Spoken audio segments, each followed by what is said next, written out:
Welcome, Amerikis alums, to our next virtual programming session as we are joined with Andrew McGill from the Bulfinch Group, and we're going to discuss how to tackle debt. So Andrew, thank you for joining us today as we jump into our first question here. According to the US Federal Reserve, our country's total household debt had reached 14.3 trillion, and that was before the pandemic. Managing debt can bring a wave of emotions, so let's start out by talking about the different types of debt. And can you share with us some of those examples? Yeah, absolutely. And first of all, thank you for having me, Jessica. It's a pleasure to answer your questions and speak with the America East alumni. To answer your question, what are some of the types of debt? The types of debt that we see are in the forms of student loans, personal loans, we see mortgages, we see auto loans, we see credit cards, we see many different forms of debt, um, and those are just some of the ones that we see on a regular basis. Can you share with us the role a financial advisor like yourself plays in helping individuals get a handle on debt? Jessica, I'd be happy to speak to that. So, as part of our client experience, client process, one of the first things we do is to get a lay of the land of our client's financial balance sheet. And one of those things just happens to be debt, otherwise known as liabilities, on their personal balance sheet. And those can come in the forms of all the different loans that I spoke previously to. And what we've tried to figure out is there are two different ways that we find, by and large, that debt finds a balance sheet. It's one, circumstance, or two, just habits or bad habits, so to speak. Circumstance might be maybe that's a new family or someone who wanted to buy a home, so they got a mortgage. Maybe they bought a new car, so they got an auto loan. We see that more often now as interest rates are very low and borrowing money is very cheap. The second item that I spoke to was habits or bad habits. We see a lot of times this comes in the form of credit cards or maybe it's personal loans. And what can normally drive this, and every client is different, but we see many times clients who don't have their cash flow organized.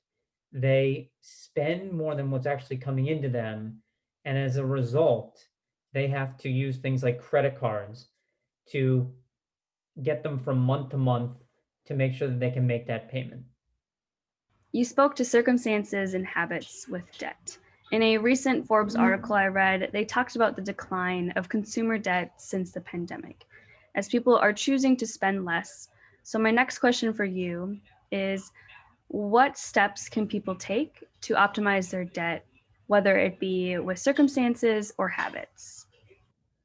I'd be happy to speak to that, Jessica. So, if we were to separate out circumstance and habits, let's first start with circumstance. Again, circumstance would be a young family just purchased a home, or perhaps someone's kids are going to college and they need to take on the student loans for their kids. So, the first thing that we recommend for that person when they're at home and trying to decide on a pay down strategy would be first to take a look and review the terms of the current loan and understand the pros and cons of leaving the terms as is, or is it looking to alternative payoff strategies? Okay. And does that mean paying it off in a lump sum?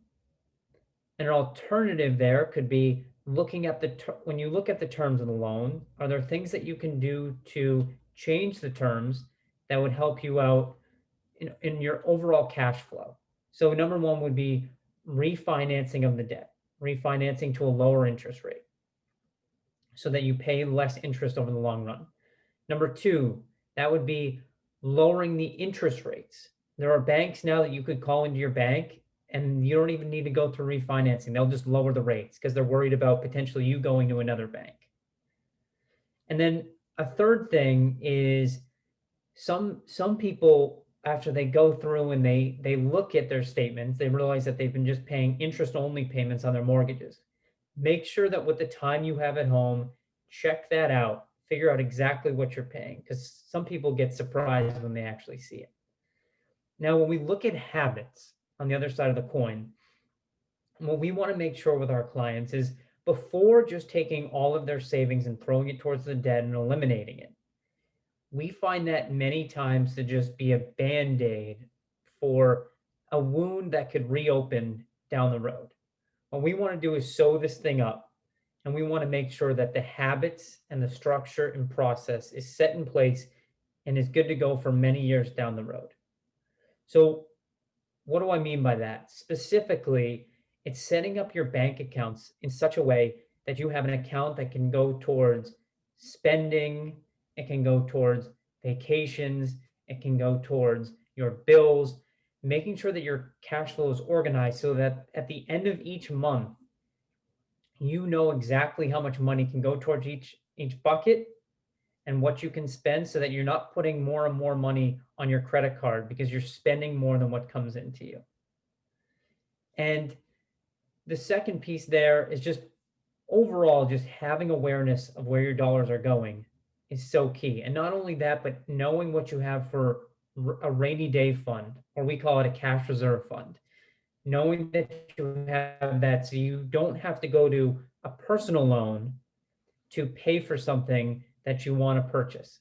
Making sure that you have the emergency fund available so that you can pay for it on your own instead of taking on high interest debt. Can you share with us an example of how you worked with a client through this, prioritizing a payback strategy?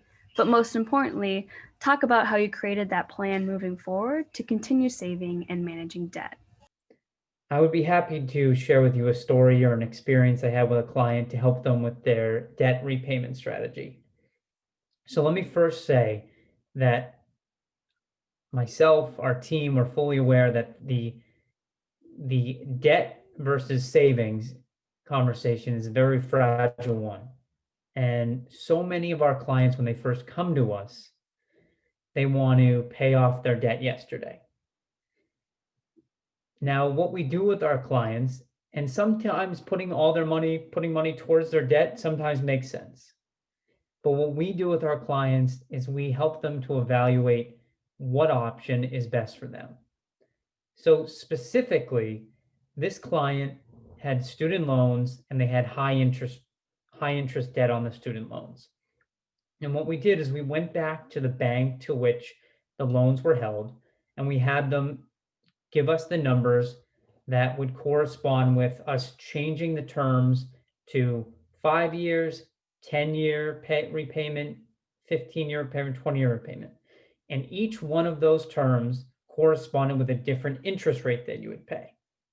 So what we did with our clients is ran an analysis saying, depending on the different terms that we use, how much money is going to have to go towards the debt and how much money of that can we put towards the savings, because originally they were paying one number and now we can understand, can some of that money go to the debt because we have a lower debt payment, and can some of that money go towards the savings? And what we explain to our clients is that what we want to make sure that happens is that the day after they have their debt pay down party and they have no more debt, we want to make sure that they're not in a position where they're saying, oh my gosh, now I'm starting at zero with building up savings. Now I want to buy a house. And now I'm going to have to take on much more debt to buy this house. And then the cycle continues. So what we want to make sure is that we can create the right habits and we can set someone up for the future if we put the terms in place that allow them to save as well as pay down their debt. Individuals are not alone in feeling overwhelmed with debt. What advice do you give to those who feel they don't have any options to get out of debt? What are some of those options to get a handle on debt? And what are some of the last resorts people can take? So first and foremost, yes, debt can be overwhelming. But what I can tell you gets rid of a lot of that stress is having a plan and seeing what the future looks like based on that pay down strategy. Sometimes the absence of a plan is normally what's driving most of the anxiety and the reason why so many people want to pay down their debt yesterday. Because people just want to have control over their debt and know what they're doing. So, with that being said, they are not alone, first and foremost, But debt can always be, talking with our clients, people can always feel very helpless or hopeless when it comes to debt.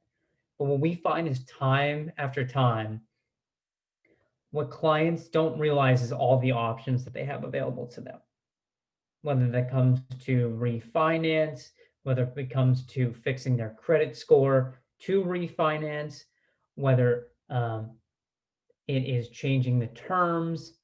There's always ways that we can go about fixing those. And I think it first starts with having awareness of exactly what you have for loans, knowing the terms, knowing the interest rates, knowing all of those pieces, and creating a comprehensive strategy that involves savings as well to make sure that you can pay off this debt in a reasonable manner over time and at the same time being able to save as well.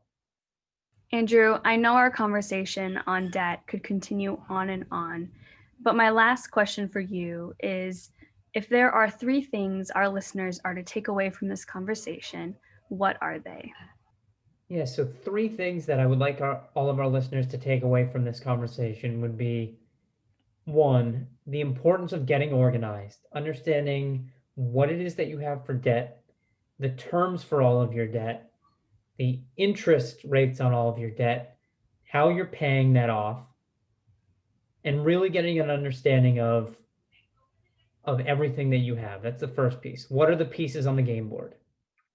Number 2 would be understanding what your options are for repayment, whether that be keep the terms as they are, whether that be refinancing or changing the terms.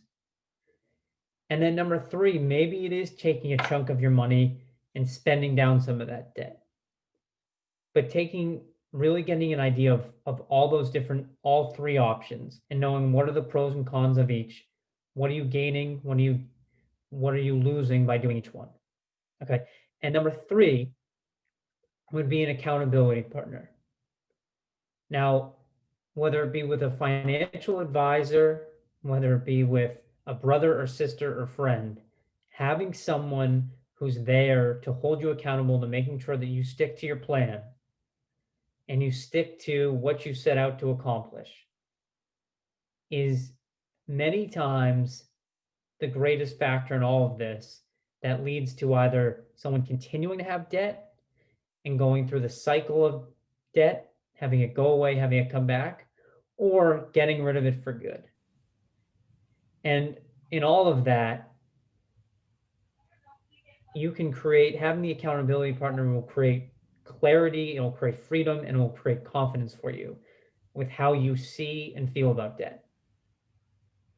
Well, thank you, Andrew, for joining this conversation. On our next slide over, for any of our listeners, please don't hesitate to reach out to Andrew. You'll have his contact info there. So appreciate your time in tackling this topic. Thank you so much, Andrew. Thank you for having me.